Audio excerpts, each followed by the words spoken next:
Emas kaum Sikh, Kemegahan dan Universalitas Grant. Diterjemahkan dari bahasa Prancis. Salah satu kolam suci India adalah Danau Keabadian, Amritasara, di Amritsar, tempat jantung iman Sikhs berdetak. Siapapun yang pergi ke sana akan terbawa oleh kerumunan manusia dengan aroma bunga dan dupa, lalu tiba bersamanya di hadapan sebuah keajaiban, sebuah kuil emas yang bertakhta, bak permata berharga, di tengah-tengah perairan. Kita berharap akan terpesona, namun justru silau dibuatnya. Kerumunan yang tak terperikan dari para pelancong, peziarah, dan orang-orang yang penasaran dari segala ras India berdesak-desakan dan saling berseru dalam dialek-dialek nyaring yang menyentuh telinga bagai dentuman fanfare, sementara anak-anak berlarian mengelilingi dermaga-dermaga marmer. Kuil ini menyambut tanpa membedakan jenis kelamin maupun agama. Di dalamnya, tak ada berhala. Satu-satunya objek pemujaan, diletakkan di aula besar di bawah tirai brokat, adalah Grant, yang pada mulanya dikompilasi oleh Arjan, guru kelima, dan juru tulisnya yang setia, Bhai Gurdas, siang dan malam tanpa henti, seolah-olah untuk mewujudkan semacam adorasi abadi. Para Granti, para pelayan ibadah menyanyikan, di bawah lengkung-lengkung suci ini, penggalan-penggalan kitab suci dengan iringan alat musik dawai. Setengah milenium puisi yang terserak.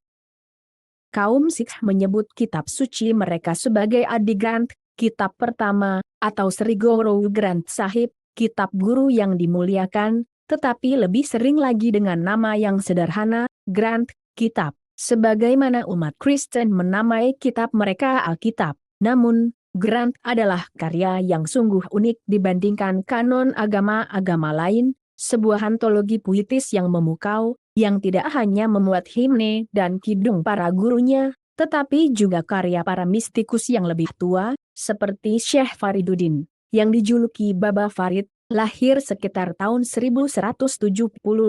Adapun para guru, yang hidup antara tahun 1469 dan 1708, maka terhimpunlah setengah milenium puisi India yang terserak, yang pembacaan tak terputusnya, Ahant Path, memerlukan 2 hari 2 malam bagi para Granti yang bergantian tanpa jeda. Itulah sebabnya, di ranjang kematiannya, guru ke-10 dan terakhir, Gobind Singh, alih-alih menunjuk penerus, menetapkan bahwa kumpulan ini akan menjadi pembimbing jiwa yang kekal, setelah kematianku. Kalian harus dalam segala keadaan memohon kepada Granth Sahib, dialah yang akan menjadi guru kalian. Apapun yang kalian tanyakan kepadanya, ia akan menunjukkannya kepada kalian.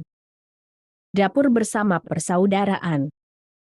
Filosofi Grant adalah pendidikan cinta dan kebaikan hati, dilemparkan di antara dunia Hindu dan dunia Muslim. Dari yang pertama, ia mengambil devosi, bakti, tanpa berhala maupun belenggu kasta. Dari yang kedua, monoteisme dan gairah sufi tanpa syariat. Dengan memanfaatkan puisi yang luhur, ia memberikan gambaran tentang bagaimana seharusnya kehidupan yang layak dijalani, kehidupan yang sejati, yang mengangkatnya ke derajat agama universal. Doanya senantiasa diakhiri dengan harapan-harapan bagi seluruh umat manusia, semoga kehendak-Mu, ya Tuhan, membawa kedamaian dan kebahagiaan bagi setiap orang dan semua orang, di seluruh dunia. Bhai Gurdas, yang telah disebutkan sebelumnya, menjelaskan, ia orang Sikh benar-benar menjalani kehidupan pengorbanan, kehidupan seorang hamba Tuhan yang dicintainya. Dalam cintanya, ia melupakan lapar dan kantuk.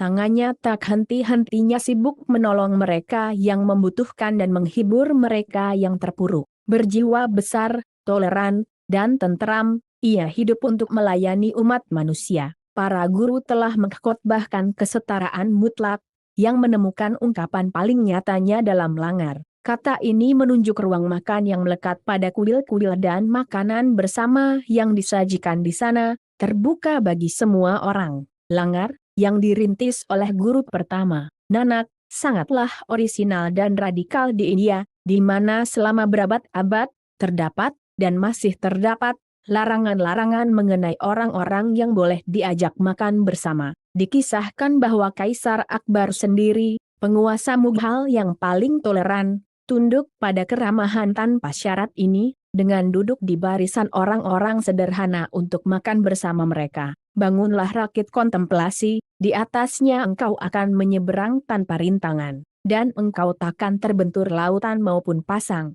Siapa yang menundukkan egonya, menanggalkan aku dan menghias dirinya dengan cara demikian, orang tak lagi berpisah jika benar-benar bersatu dengan Tuhan. Maka, pergi datang pun berakhir, dan Tuhan tampak di mana-mana. Dalam bahasa yang sangat simbolis, puisi ini merangkum dengan mengagumkan ajaran si ego, haumai, aku ini, manusia, terbelenggu oleh kehidupan material dan segala kesalahannya, yang dilambangkan oleh lautan dan pasang. Karena itulah, ia tak mampu mencapai tepi seberang, yaitu emansipasi akhir, nirvana. Maka manusia harus menyucikan esensi spiritualnya, manu, membebaskannya dari kerak aku ini dan dengan demikian menjadikan dirinya berkenan di hadapan Tuhan. Yerusalem Duniawi. Malam turun di Punjab, dan kuil emas bermahkotakan kalung-kalung pelita minyak yang pantulannya di air membuatnya bergetar dengan kilauan harta karun. Mirza Aliade, sang perenunglah yang kemudian menyadari bahwa tempat ini jauh lebih dari sekadar penampakannya. Ia adalah visi sebuah kota yang senantiasa bersinar-sinar, menampilkan dengan anggun kepada pandangan mata, ribuan kubahnya yang berkilauan, yang cahaya jatuh menimpanya dan memantul kembali dalam uap yang menyilaukan. Lamartine, ia adalah janji sebuah kota yang mendamaikan manusia dengan sesamanya, sebagaimana dengan dirinya sendiri, dan yang Yerusalem aslinya tampak semakin menjauh setiap hari. Bagi seorang Kristen, kuil Amritsar tampak seolah membayang-bayangkan Yerusalem surgawi, kota yang menurut wahyu pintunya tak akan pernah ditutup untuk menyambut semua bangsa di hadapan takhta Allah dan Anak Domba. Memang, di tempat ini terdapat pertanda umat manusia yang didamaikan, yang semakin mengharukan ketika kita mengetahui sejarah yang menyakitkan dari Punjab dan Sikhisme.